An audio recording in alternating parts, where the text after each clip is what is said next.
Good evening, ladies and gentlemen. Tonight you are going to hear a truly unique story, one that spans almost 100 years and includes not only the subcontinent of India, but the Northern Territory of Pakistan and Afghanistan.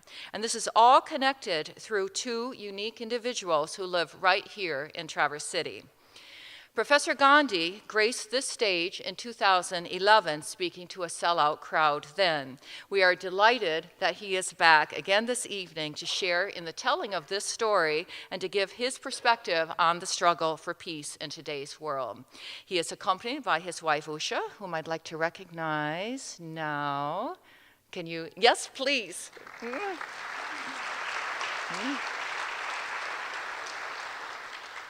So Professor Ajmal Khan was also supposed to be here on stage tonight, but he didn't get a visa from the U.S. Embassy to travel here. Yep. So that's a shame, since he and his family have worked on behalf of peace in the region for generations, as you will hear, and his voice is exactly what we need to hear today. So one point of tonight's discussion, when we think about that, is to break down stereotypes. What do you think of when you think of Pakistan? When you hear about the tribal areas of northern Pakistan bordering Afghanistan? The most frequent story I think we see in our press is lawlessness and U.S. drone strikes. But as with every story, the reality is always far more complex. And these two great families, represented by these two remarkable individuals here tonight, one Hindu, on stage with us, the other Muslim on the screen with us tonight, have dedicated their lives to educating the next generation toward nonviolence and peace. We should make that part of our strategy as well. Our interlocutors tonight, you might know Ajmal Khan. He's a professor of economics at NMC, and DJ Khan. Amjad is from Peshawar and is Pashtun. DJ was born in Karachi, but her family is rooted in Peshawar and is related to Professor Ajmal Khan's family. They have carved out successful lives here while never losing their strong ties of family and community to the region. So we are in for a real treat. So just a couple words about how this will work. DJ, Amjad, and Professor Gandhi will talk here on stage, and we'll incorporate a video that we taped with Ajmal Khan last week, and then they will be opening it up to your questions. The plan right now is to go perhaps a bit later than we normally do. We will definitely finish no later than 7:25, but if somebody does need to leave before the end, we certainly understand that, but we didn't want to have to rush through this really unique story. So, oh, good reminder, all phones, please off. So with no further ado, I'd like to bring to the stage our friends and colleagues, DJ Khan, Ajmal Khan, and our esteemed guest, Professor Rajmohan Gandhi.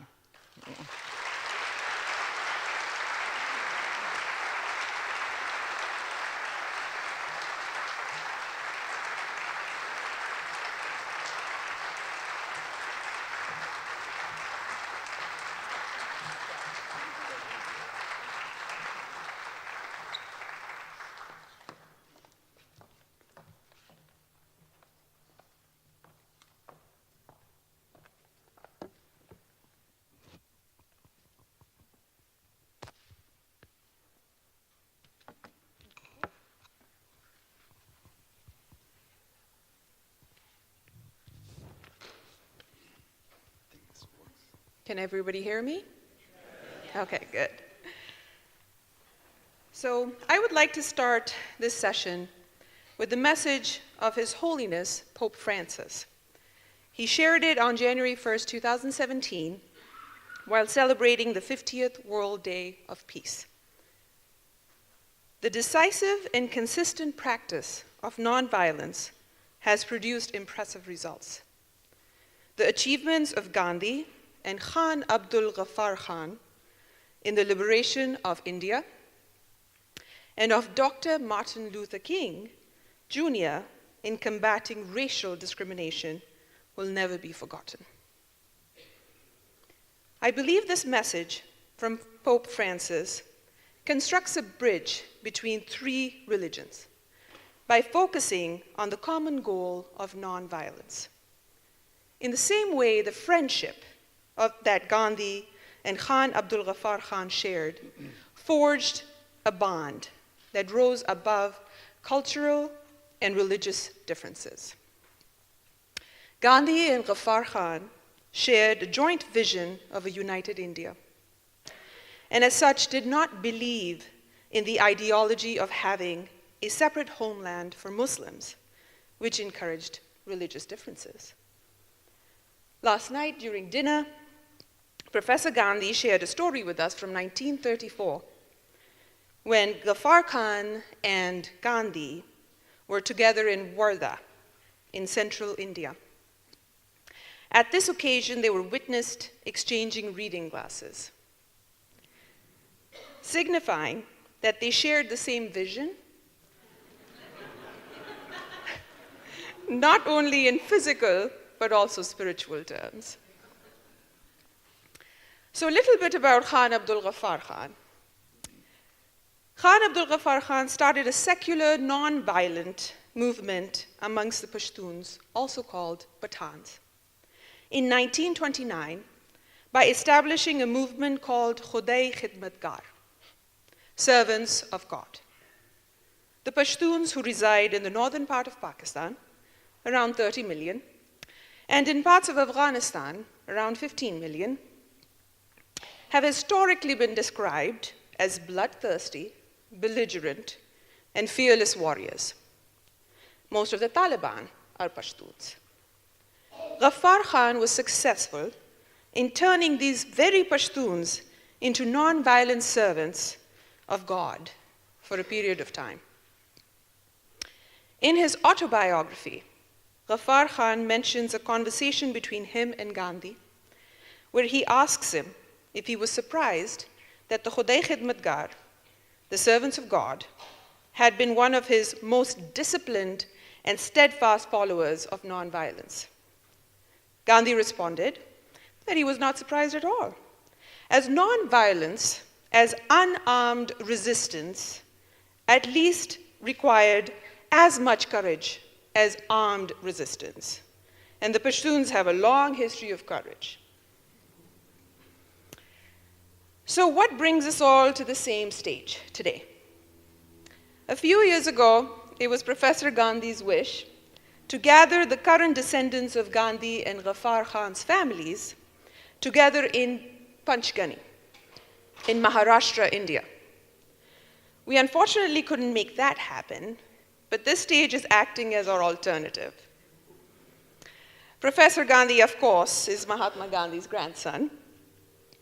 Professor Ajmal Khan, who's going to be on the video, is Ghaffar Khan's brother's grandson, and I'm going to give a little bit of history about him too.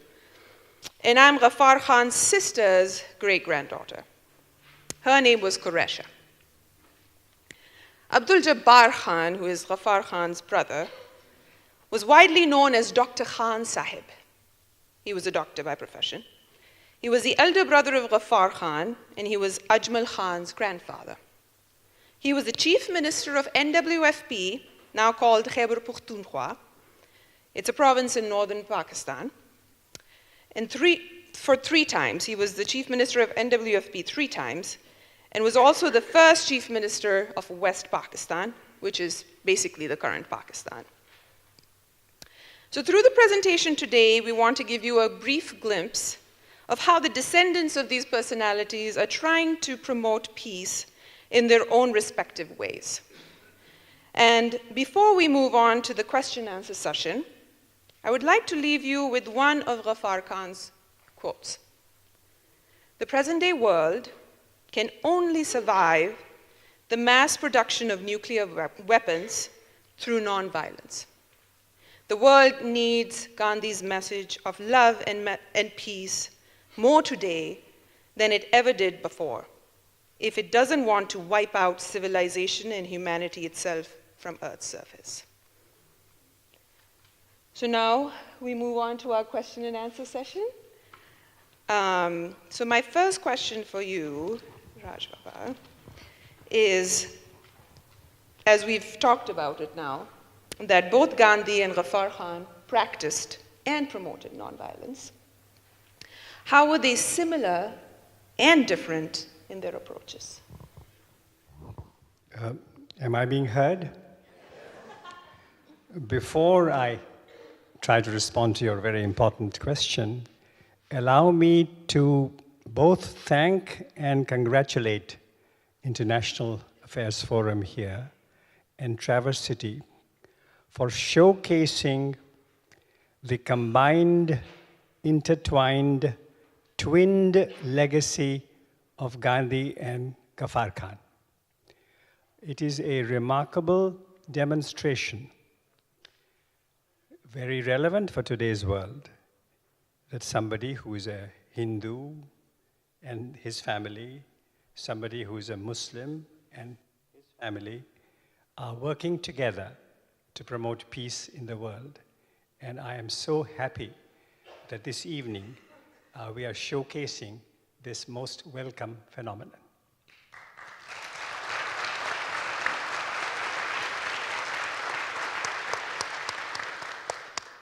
So how were these two men similar and how were they different? Khan Abdul Ghaffar Khan was enormously tall, more than 6'4". Gandhi was not as short as people sometimes think he was, but he was a mere 5'6½". So there was almost a foot of difference. Ghaffar Khan grew up next to the great mountains. Gandhi grew up next to the Arabian Sea. Ghaffar Khan was a Muslim, Gandhi was a Hindu. Ghaffar Khan's area was landlocked. Gandhi, as you've heard, grew up next to the ocean. Where were they similar? Of course, they were both absolutely committed to Hindu-Muslim friendship and Hindu-Muslim partnership. They both made a united, free India their goal. They did not succeed in the unity part, they succeeded in the freedom part. They both played an incredible role in liberating India from British rule. Yes, they both failed in keeping the subcontinent united. India and Pakistan became two different countries. And the Hindu-Muslim tension in many ways continues even today. But sometimes great failures are even more impressive than seeming successes. And the fact that the families of Ghaffar Khan and his brother Jabbar Khan and the family of Mohandas Karamchand Gandhi are together fighting with determination, with faith and patience for reconciliation and partnership is a very significant thing in today's world.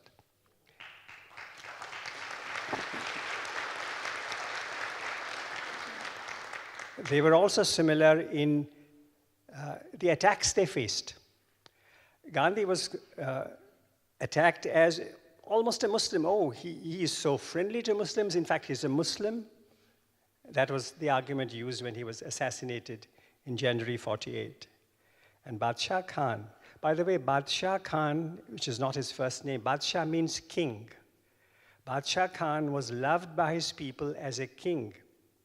He was, for 27 years he was in prison, 12 years under the Pakistanis, I beg your pardon, 12 years under the British and 15 years under the Pakistanis. He was free, though behind bars. He was a king without sitting on a throne, and he was a general without wielding a gun.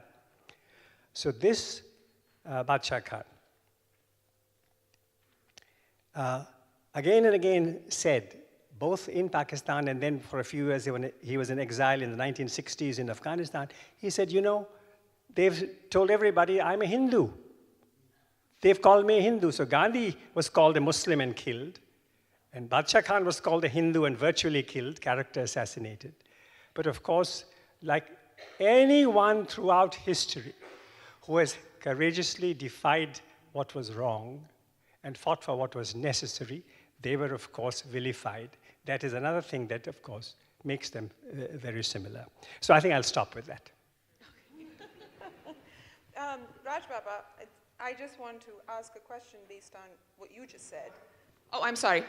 I want to ask a question based on what you just said. So you said he was imprisoned by both the British and he was imprisoned in Pakistan. And I've read that he said he was actually treated worse in Pakistan than he was under the British regime.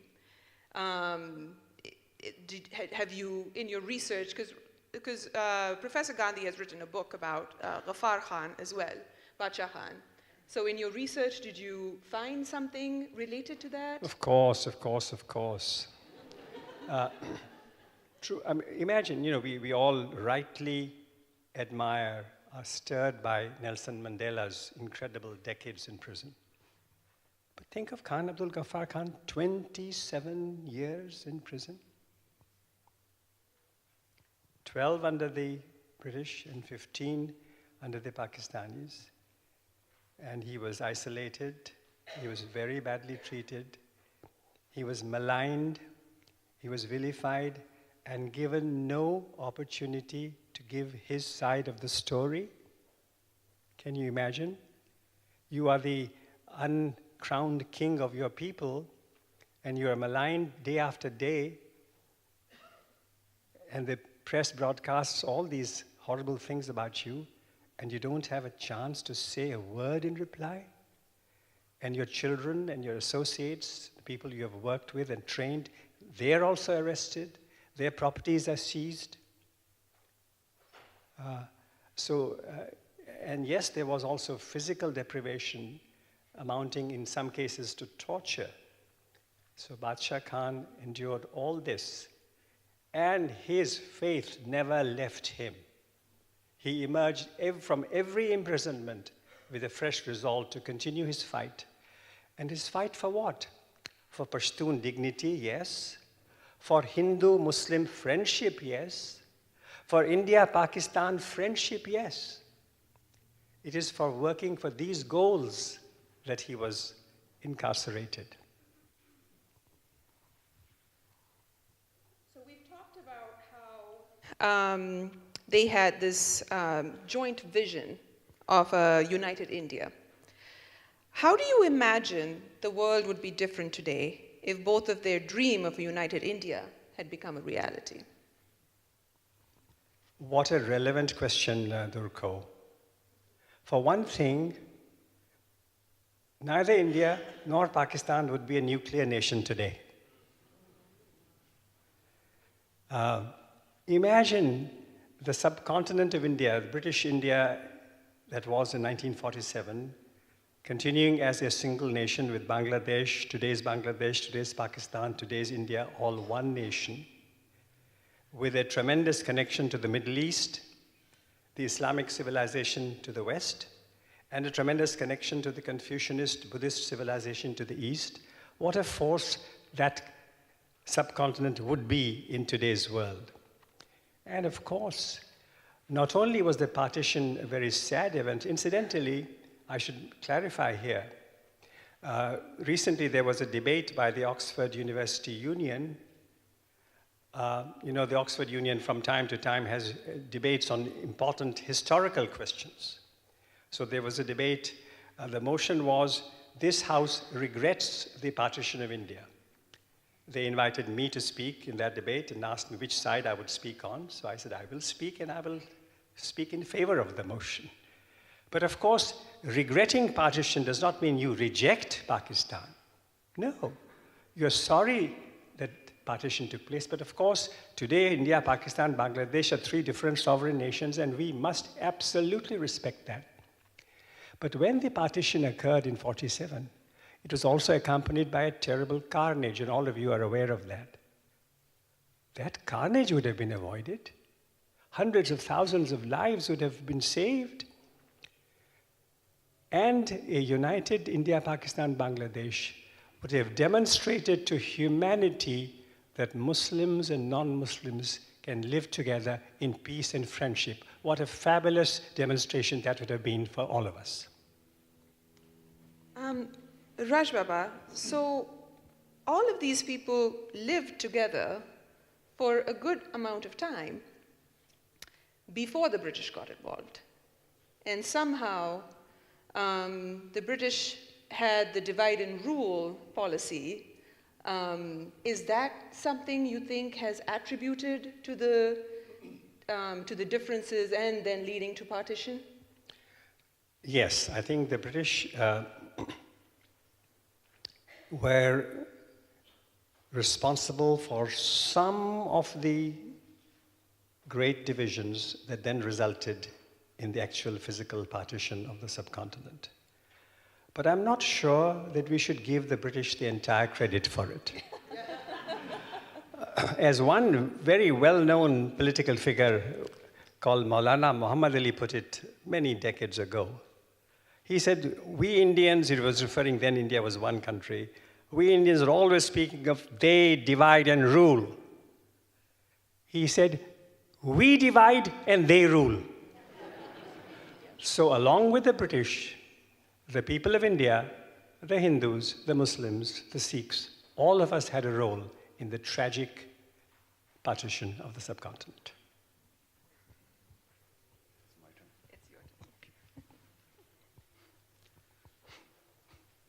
Hello, everybody. Thanks for joining us. I'm usually the guy with this microphone moving around in the audience. I'm one of the doorkeepers. But tonight it is different. I'm here on the stage, but it's nice.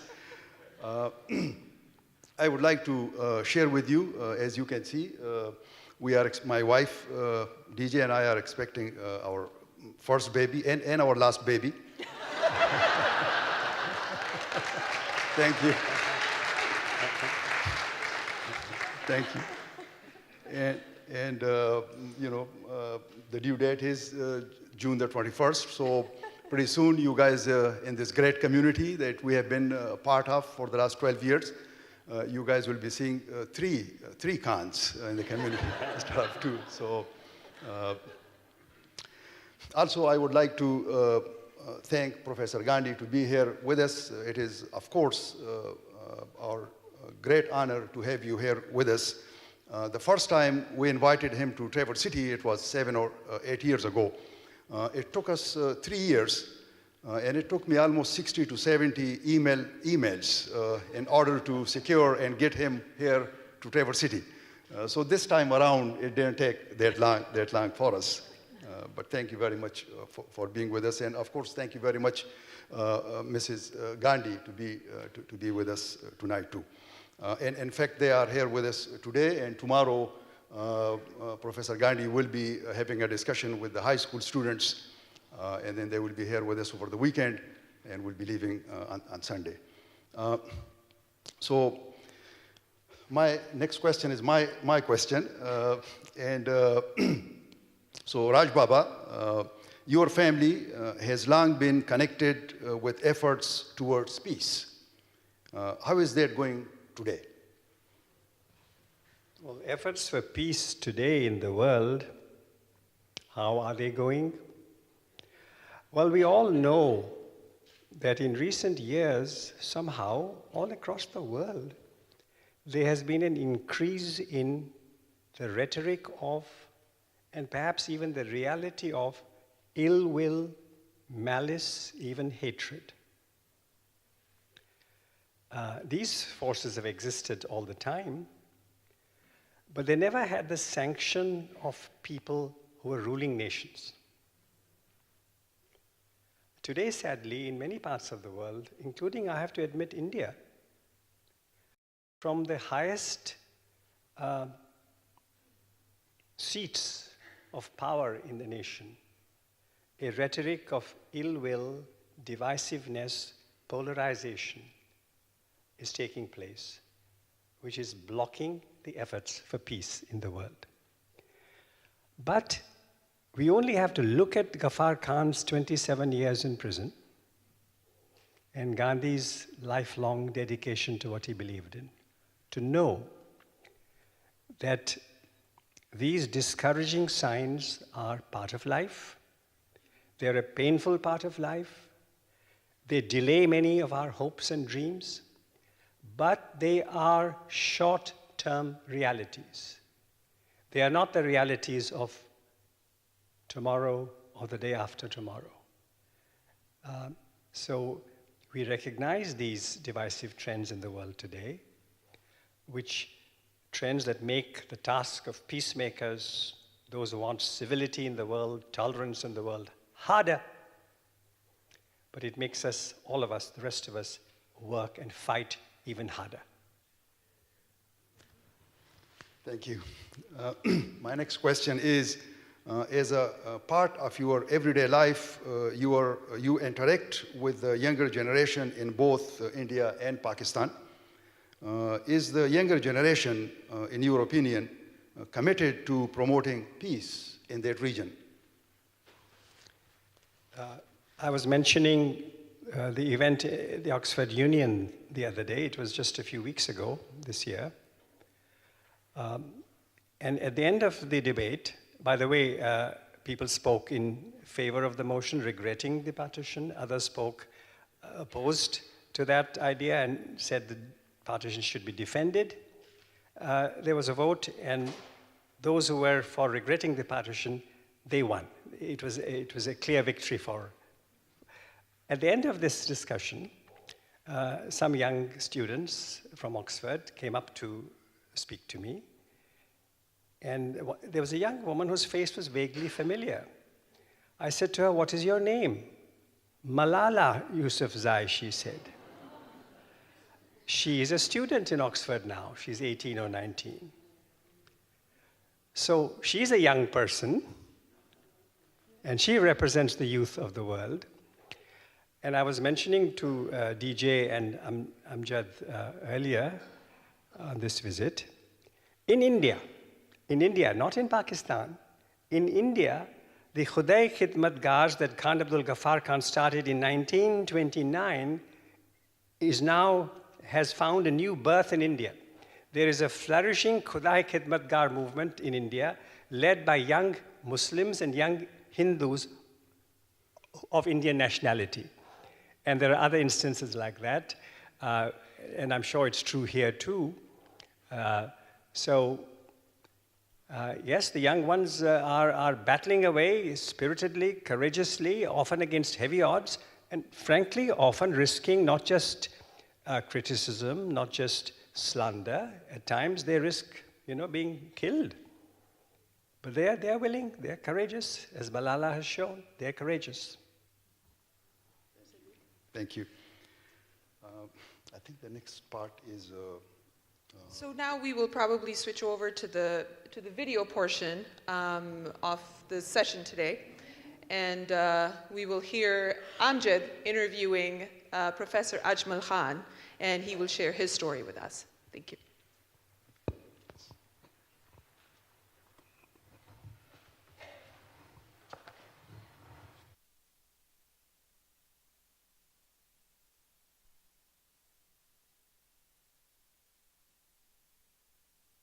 I'm truly delighted and deeply honored to be having this discussion with you today. On behalf of the International Affairs Forum Board, as well as the entire community of Traverse City, Michigan, I would like to thank you many times for taking the time to speak to us. Thank you, Dr. Amjad. It's a pleasure to talk to you after a long time. That is right, yes. My first question is, you were kidnapped in September of 2010 by the Taliban in Pakistan and held captive for 4 long years. Could you please share with us what happened during that time span? Well, I'll give you a brief background of how I was taken. It was the 7th of September 2010. And it must have been between 8:30 and 9 o'clock in the morning. And I was about to go to my office, and the gates of my house opened. I saw a car parked right in front of the gate. And as the gate opened, the car started moving. So we also went out of the house in the car. And then it must have been about 100 yards away from the house, the car stopped. And we were behind them. We too stopped, thinking that maybe they wanted to ask for somebody's house. Anyhow, the driver came over, and my driver, he lowered the glass of the car, and this fellow quickly pulled up his handkerchief, which was around his neck, and he drew a pistol.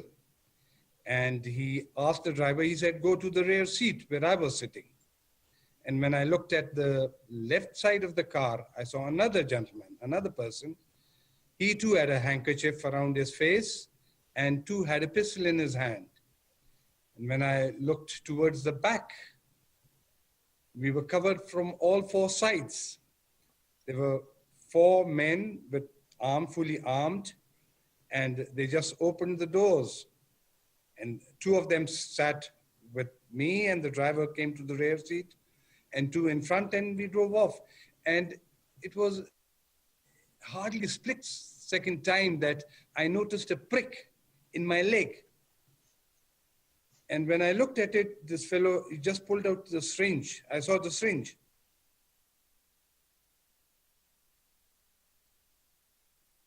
These two Taliban, they came to us with their faces covered.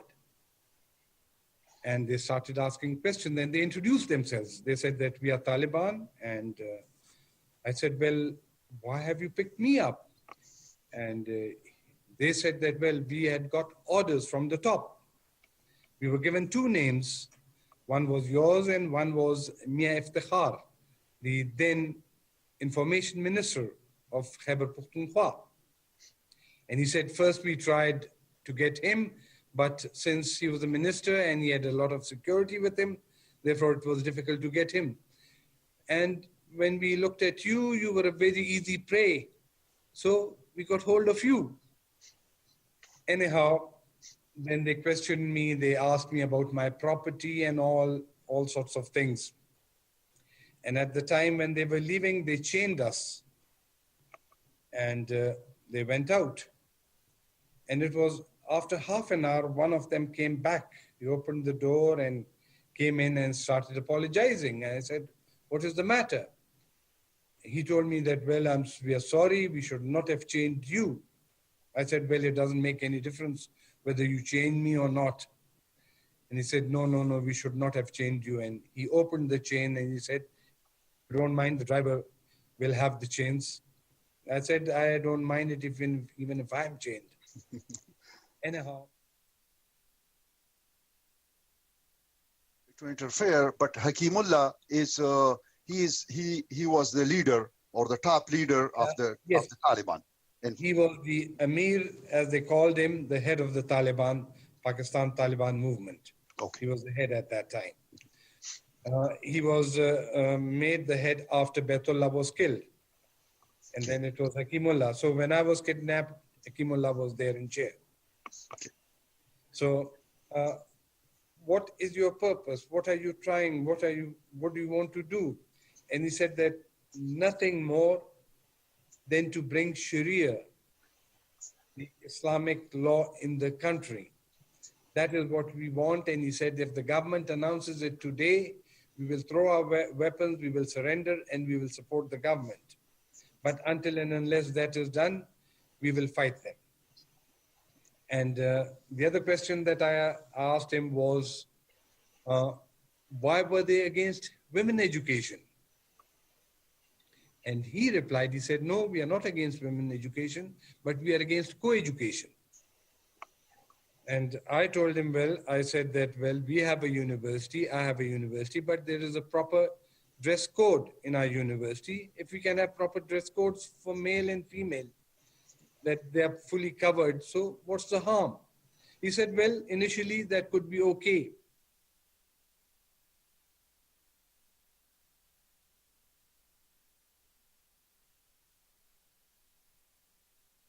This area, this was Dara, known as Dara Abat Khail. Out here one day, one of the locals who had spent some time with the Taliban, he came to me and he said that, well, my son is studying in class 4 and if you could tutor him. I said, well, I have no objection. I have all the time to do anything that will keep me occupied. But I said that all you need to do is to ask the Taliban, because if they allow it, only then I can do it. And when he spoke to the Taliban, they refused. They said, no, nothing doing. So then after a few days, there was this little boy who his mother used to send us milk for our tea. Because we never got any milk out there. We used to have black tea. And we were used to milk tea. So he used to bring us 2 cups of tea, and in that we used to make our tea 2 times tea. And one day he was sitting with me, and then I was reciting the Holy Quran. And I just looked at him, and he was really listening to me. And I asked him, I said, do you go to school? And he said, no, I've not been to school. And I said, would you like to study? He said, that's my desire, to be educated. And I said, do you have any books? He said, nothing of the sort. So I said, okay. He said, well, I would like to start with the Quran. If you could teach me that. And I had one of the siparas of the Quran, the Qaeda. And I said, well, we can start off from that. And that I started off with that. I didn't bother to ask the Taliban, because I said, well, if they ask me, I'll just tell them that I'm teaching him the Quran, nothing else. Why should you be objecting to that? And so, but nothing was said, no one bothered. Well, after a few days, I was sitting outside my room, and there were these 2 kids. They were grazing their cattle, their goats. And they came to us, they started chatting with us, and I asked them, I said, do you go to school? They said, yes, go to school, but the school is not there. We are at war, there's war, and there are no teachers, so the school is closed. And I asked them, I said, would you like me to teach you? He said, that would be splendid. And I asked them, do you have your books? They said, yes, we have got them at home. I said, okay, from tomorrow onwards, you bring your books, and I'll see what I can do with you. So that is how I started off my teaching the kids. And that, from those 2 kids, the number started growing. And in the end, it reached about 35.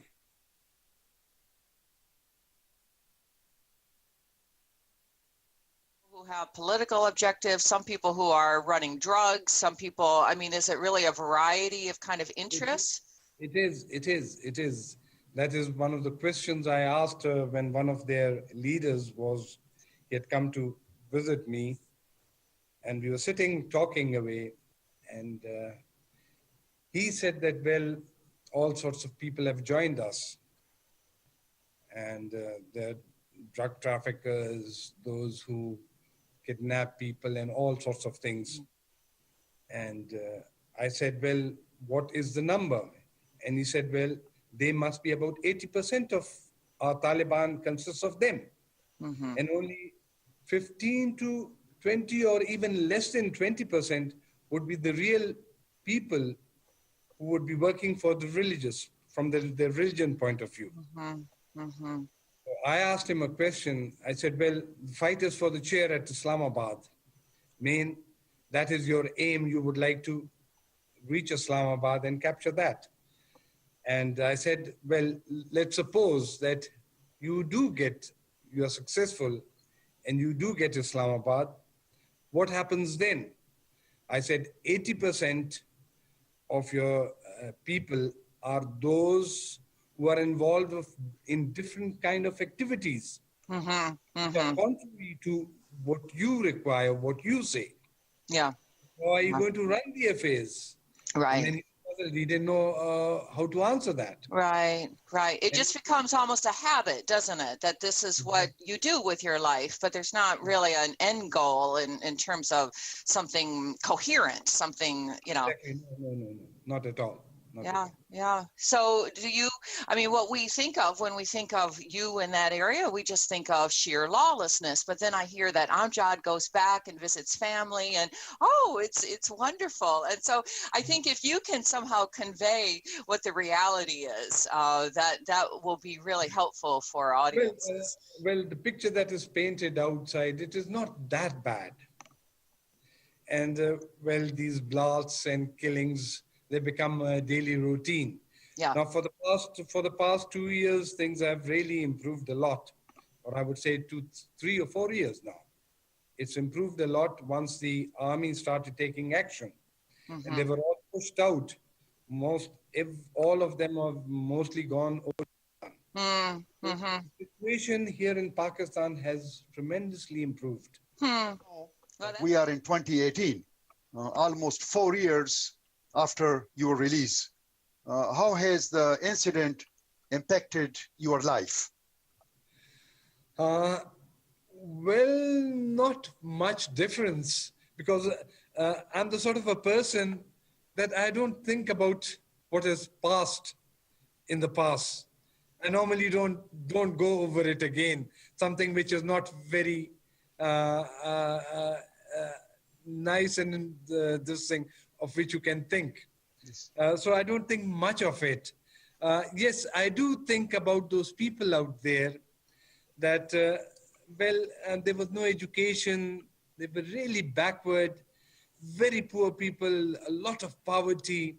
And I kept on telling them that, inshallah, when I go back, I'll try my level best to get you a school, to get a branch of Islamia College established out here.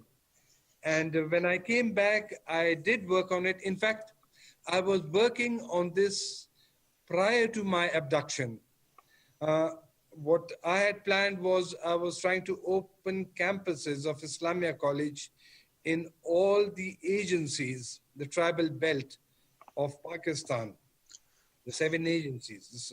That's when you were the vice chancellor of Islamic College University. Islamia College, we call exactly. Here the president. Here we call that person the president of a university.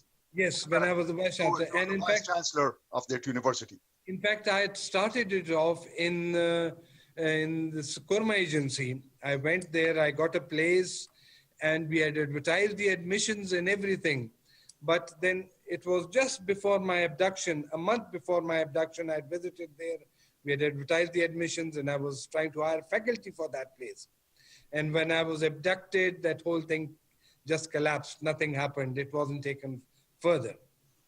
So I just wanted to continue that process of establishing branches of Islamia College, campuses of Islamia College at various locations.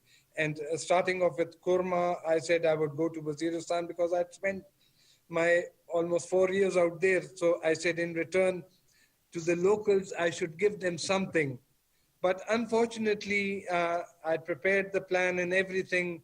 And when I requested the governor, I met the army. They were very encouraging. They said that they would be all out to help me in that.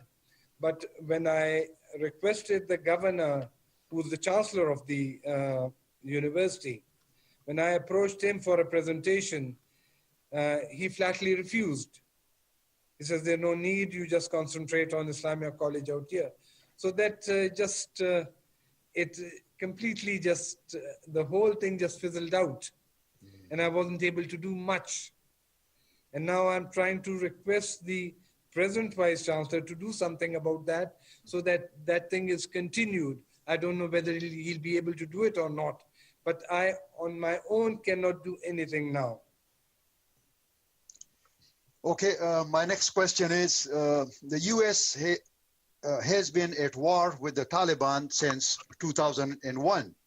Are US military operations in the border area harming the search for peace or creating necessary conditions to bring the Taliban to the negotiating table?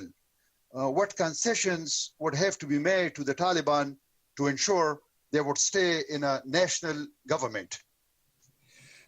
Actually, the problem is that the Taliban, though they are organized in fighting, but they are not an organization which has a political wing which can advise them on these things. So they don't have that capacity to sit and discuss things and come to a solution. That will certainly take a long time, but efforts should be made, I think. And the main thing I would say that, well, a number of players are involved in this. Previously, it was just the USSR and the USA dealing with Afghanistan. But now there are more actors in it.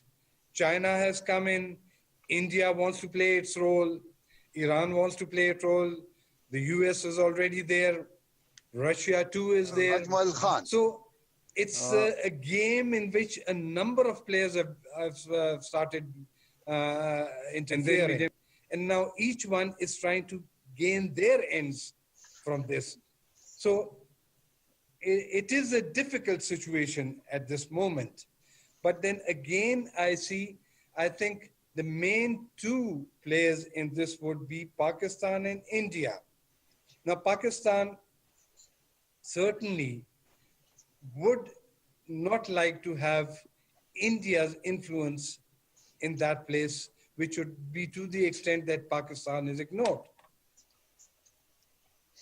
So that is my next question, and that is my last question. It is understood that Pakistan's support for the Taliban is in part to counter Indian influence in Afghanistan.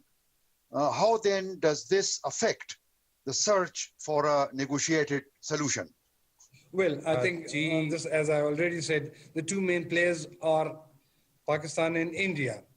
Until and unless Pakistan and India come to a table and decide this, it will not be possible. Because India is certainly interfering there in Afghanistan against Pakistan, simply for the reason that it would like to convert Pakistan's attention from the eastern border to the western border. And that is why India is interfering a lot in Afghanistan. Pakistan certainly doesn't want that. So until and unless the two, India and Pakistan, they come to some conclusion between themselves, it'll be very difficult to settle Afghanistan. This is my point of view. I don't know. This is my point of view. Well, once again, thank you. And from all of us here in Northern Michigan, the best of luck to you in promoting peace in that region.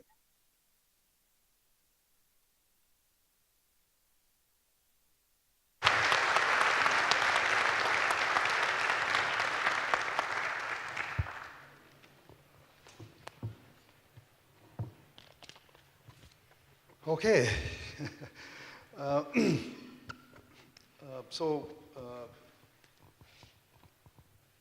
This is the last question, Raj Baba. The question that I've posed to Professor Khan, I'm going to pose the same question to you as well. And so the question is that it is understood that Pakistan's support for the Taliban is in part to counter Indian influence in Afghanistan. How then does this affect the search for a negotiated solution? An important and absolutely proper question. I would like to remind persons here that when Pakistan was created in 1947, there was only one country that opposed its membership of the United Nations. It was not India, it was Afghanistan. And Afghanistan and Pakistan have had differences for a very long time, merely because Pashtuns are influential in Afghanistan, are a very important group in Pakistan.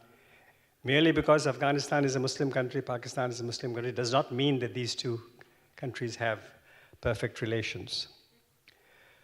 But this, and those of you who have looked at the map know that the only way to enter Afghanistan for people and for goods and for equipment is via Pakistan. Afghanistan has other borders, but they're very difficult. The Afghanistan-China connection is a very slender one, and it's on very high mountains, very inaccessible route. So Pakistan is the way the world can enter Afghanistan. India and Afghanistan traditionally have had good relations. And it is a very unhealthy situation that in Afghanistan, the Pakistanis are trying to make Afghanistan more anti-Indian, and Indians are trying to make Afghanistan more anti-Pakistan. Pakistan is between Afghanistan and India.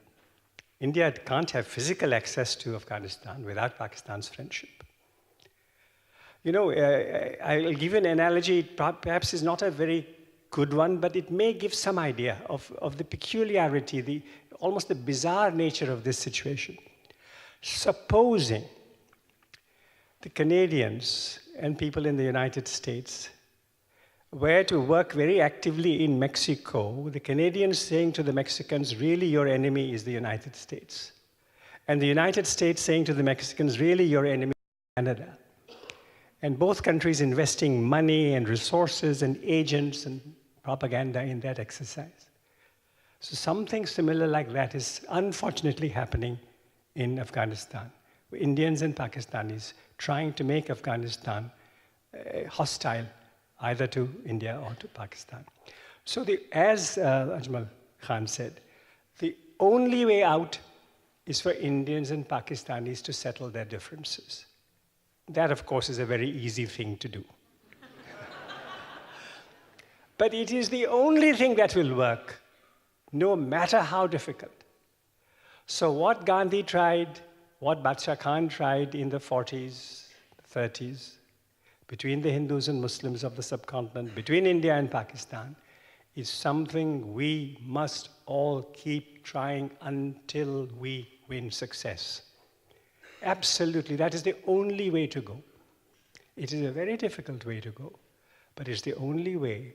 And here, allow me to say, Indians come to the United States, Bangladeshis come, Pakistanis come, Afghans come. With all the criticism that the world makes of the United States, everybody is happy to come to the United States. And everybody gets along, most of the time, reasonably well with people that they're quite hostile to where they come from. So in India, in Pakistan, in the United States, everywhere else in the world, all people of goodwill who want the future to be sane and normal will work for reconciliation, understanding between the Indians and Pakistanis, and that will help long-suffering Afghanistan. My goodness, can you imagine the suffering in Afghanistan? You can, of course. So that is a difficult task which all of us will solemnly and seriously embrace. Thank you.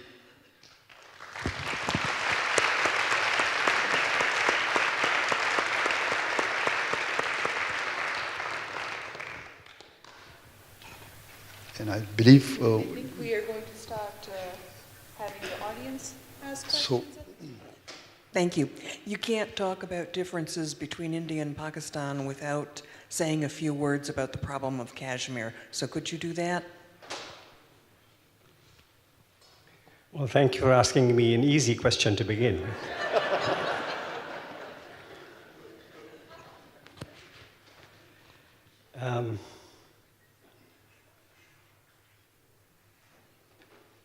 So there's no question that the bulk of the people of Kashmir, by the way, as for those of you who may not be aware, a little less than 2/3 of the old Kashmir is administered by India, a little more than 1/3 by Pakistan.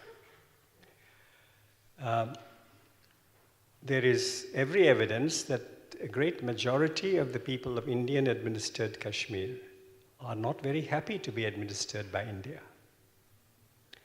There is also solid evidence that the vast majority of the people of India will not allow this situation to change. It is not just the government that is determined to continue its rule over Kashmir.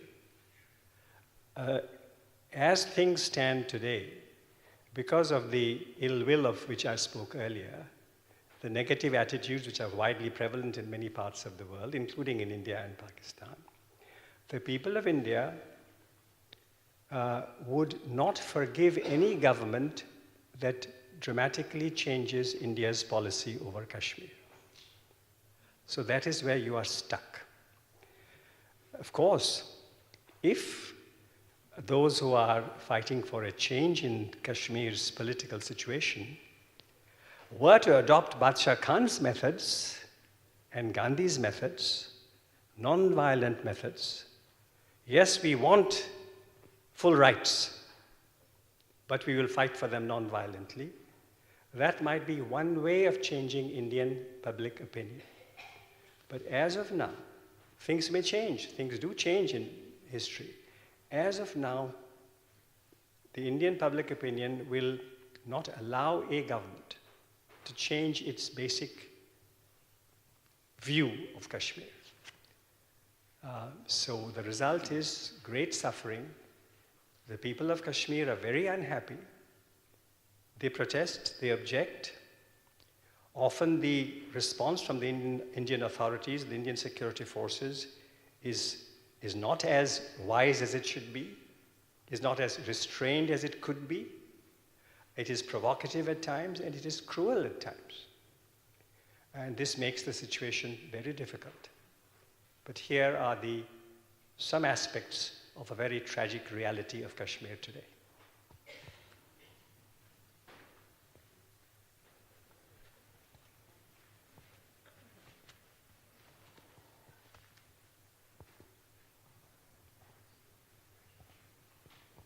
Hi there.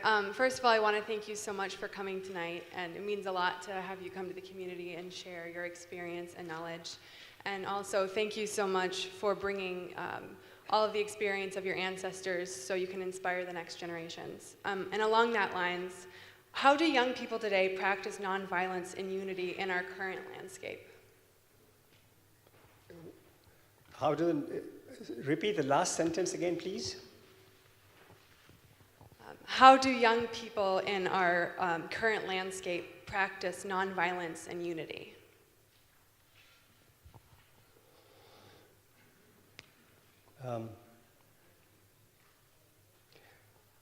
When the atmosphere is of arms and militancy and drones and weapons and bombs and the right to have weapons, a few years ago, during a presidential election here in the United States, I heard one aspirant say that one solution for the problem of the world was to enable all the billions of the world to have guns.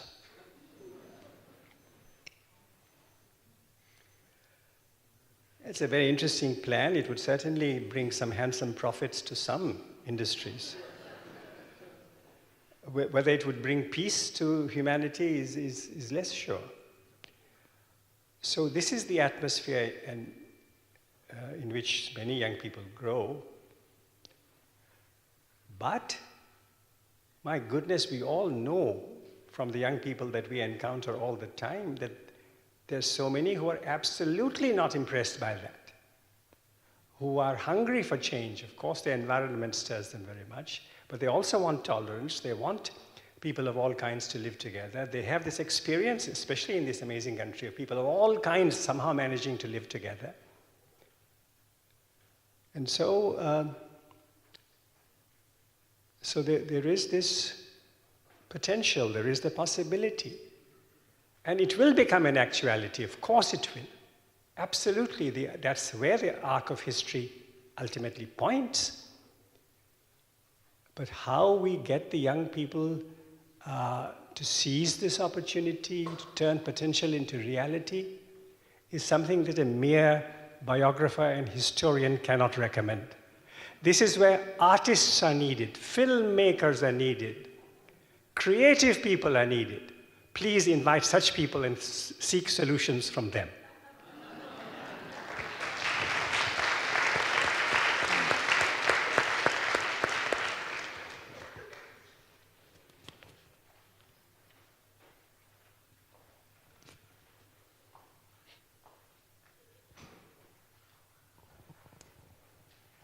Thank you for being with us tonight. I have a question. In terms of keeping the Indian and Pakistan tension going, do the interests of, in your opinion, do the interests of Iran and China have anything to do with keeping that tension going? That's a very important question because, Ajmal Khan also pointed out that both Iran and China are also now important players in Afghanistan. So I guess ultimately Iran and China also have to come on board for any kind of solution that India, Pakistan will accept for Afghanistan. But I think whatever may be Iran's wishes or China's wishes to keep India and Pakistan divided, just as the British were not the only people responsible for the India-Pakistan divide, we can't blame the Iranians and the Chinese for it. Ultimately, this is something that Indians, Pakistanis, Bangladeshis must resolve.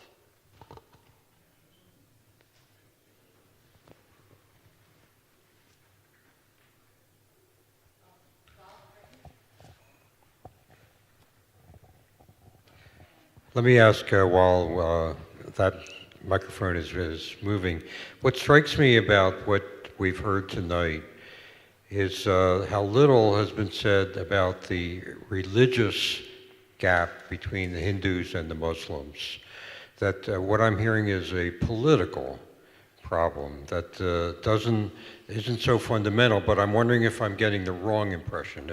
If in the streets, in the communities, the hatred of people in Pakistan is towards the Hindus, or has it been created into something that is against India as an entity when India is such a diverse, large spectrum of peoples? That's another great question, sir. And of course, in the minds of ordinary people also, politics and religion get mixed.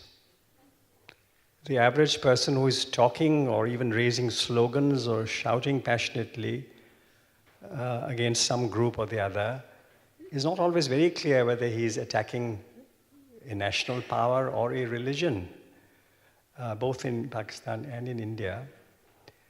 But I think it's very important for us all to recognize that generalizing from some incidents, some horrible incidents, generalizing from some horrible incidents into blaming a whole community is neither rational nor sensible. And this is what so many of us do all over the world. You know, I've done these histories of different parts of India, Punjab, I'm now doing southern India. I've discovered that when Indians talk about other groups within India, these are tribal groups or caste groups or religious groups, we have opinions about other groups, we have no knowledge about other groups. And whether it is politics or whether it is religion, when people talk about, whether Indians talk about Pakistanis, Pakistanis talk about Indians, Hindus talk about Muslims, Muslims talk about Hindus, we don't really listen to them. We don't study the situation. We have acquired some notion, and that notion somehow acquired, entertained, becomes our knowledge, becomes the foundation for our anger, for our hatred. So it's a great question, sir. But I think the way to overcome it is, whether we are criticizing India as a nation or Hinduism as religion or Pakistan as a nation, Islam as a religion, let's base our arguments, our criticisms on the actual knowledge, not on alleged truth, given truth, manufactured truth.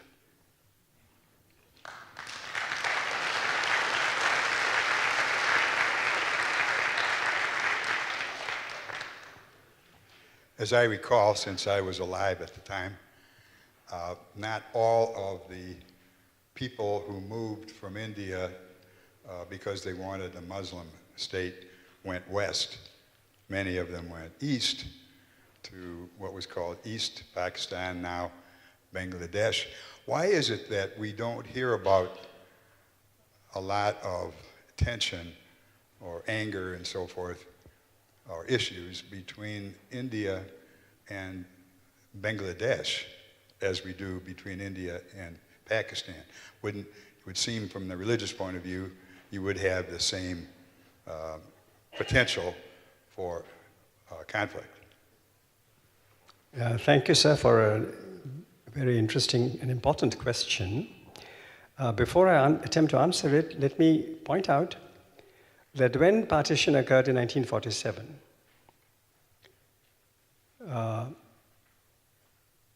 about 6 million Muslims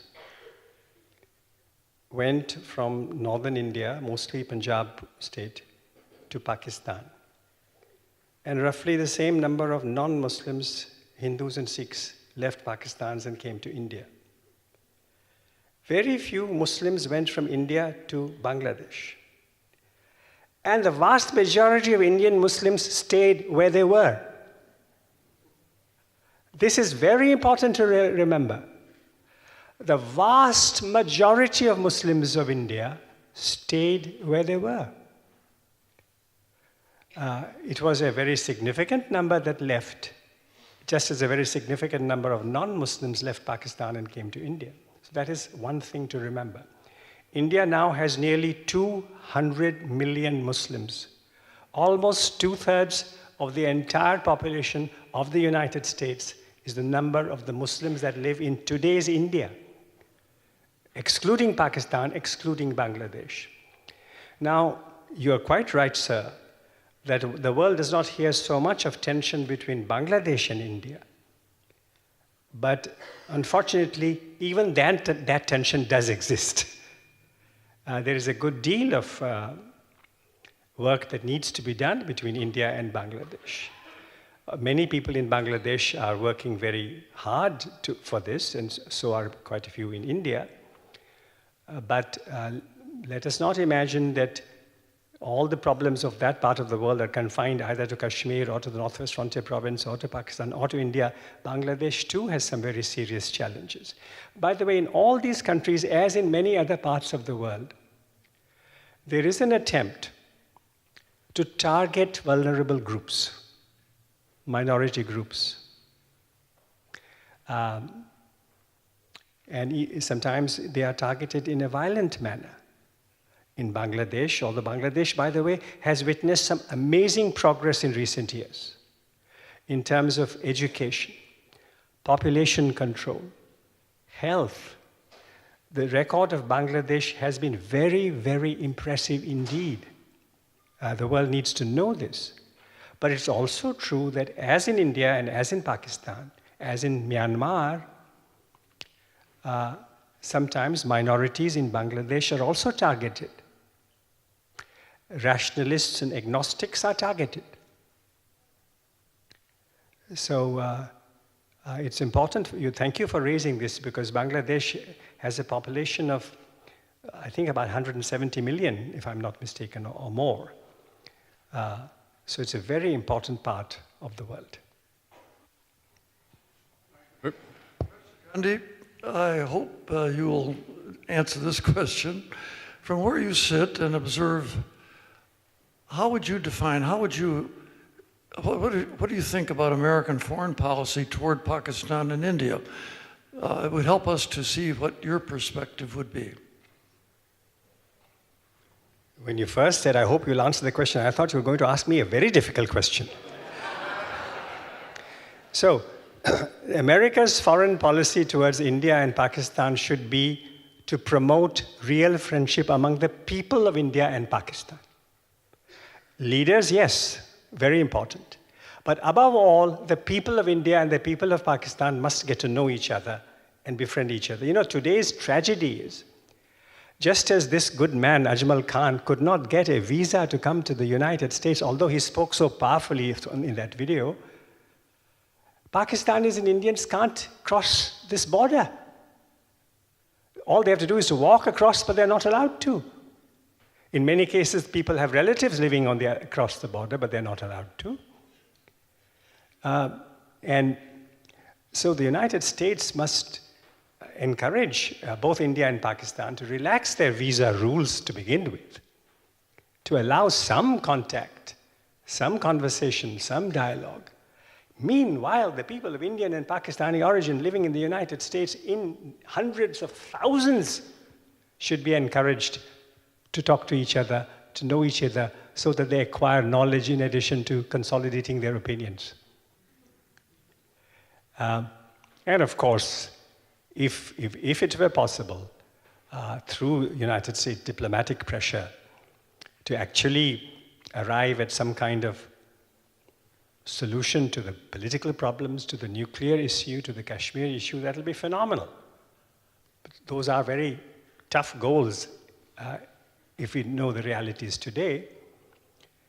But I think as American citizens and as diplomats of the United States, the thing to emphasize is the humanness, the humanity of the average Pakistani, the average Indian, and the enormous potential advantages of a good relationship in economic terms. The poverty can be licked in a decade in India and Pakistan. If Indians and Pakistan suddenly realize that, oh gosh, these are our friends. So many Indians were so opposed to partition. Suddenly, the people that they wanted to be in one country are now seen as enemies? Bizarre. But actually, it isn't as if the populations really dislike each other. That's the propaganda that they sometimes succumb to. They can't oppose that propaganda publicly. If in Pakistan you say some good things about India, you're called anti-national. In India, if you say good things about Pakistan, you're called anti-national. But when, despite difficulties, some Pakistanis manage to visit India, and they visit shops to buy some things, the shopkeepers refuse to take money from them. Oh, you're from Pakistan. Thank you for coming. No, we will not accept money for this. And exactly the same happens to Indians when they visit Lahore or Karachi or Peshawar. Two last questions. Microphone there. Dave, go ahead. Very thoughtful, provoking remarks. Question though, let's talk about the Muslim population in Pakistan. And you mentioned a Muslim population in India. What is the composition of those populations in terms of Shia and Sunni? Another great question. Of course, we should know that there are many kinds of Sunnis and there are many kinds of Shia. If you think that you will solve the problems by knowing the Shia-Sunni percentage, well, that'll be a good start, but you will have to then go into greater detail. The Shia percentage of Pakistan has never been officially declared. So there are many estimates.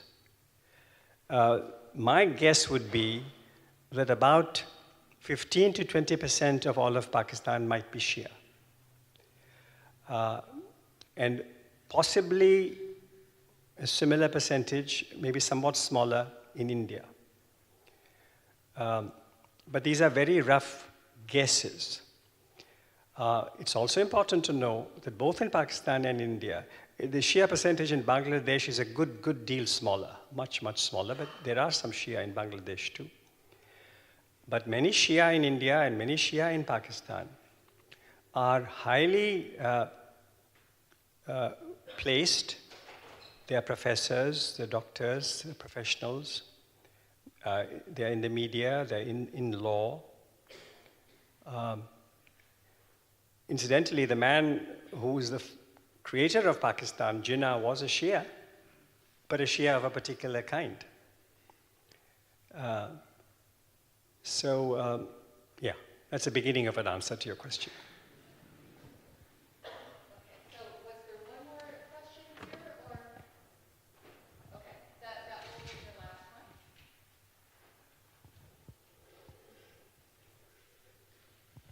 Good evening.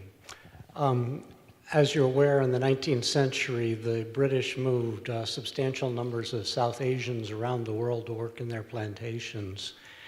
And that was one of the issues that your grandfather worked on when he returned to India. I think that expatriate community also played a role in the independence of India.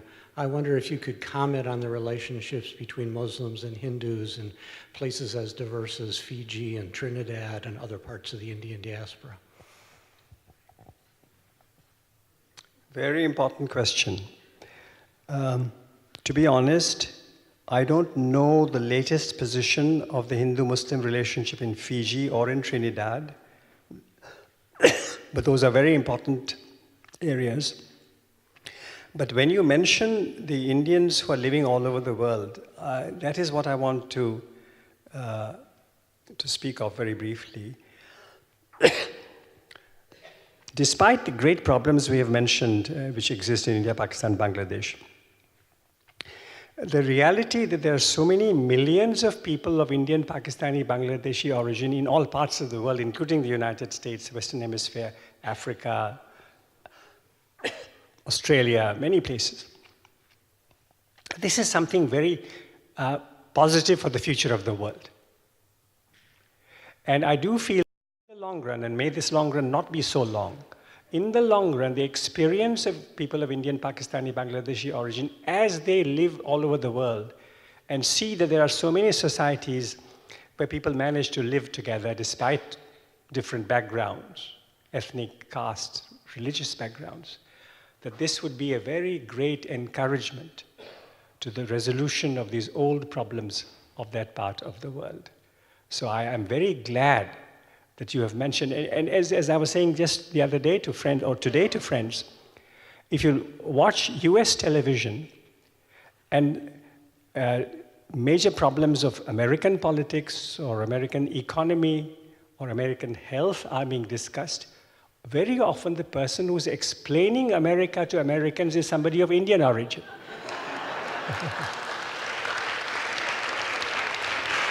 That's a wonderful place to leave it. Thank you all for your questions. As usual, this crowd here is very impressive, travels a lot in the world, and we really appreciate all that you bring to this dialogue. And most importantly, thank you to Amjad and DJ for conceiving of this program and seeing it through. And thank you to our esteemed guest. It has been a privilege. Thank you.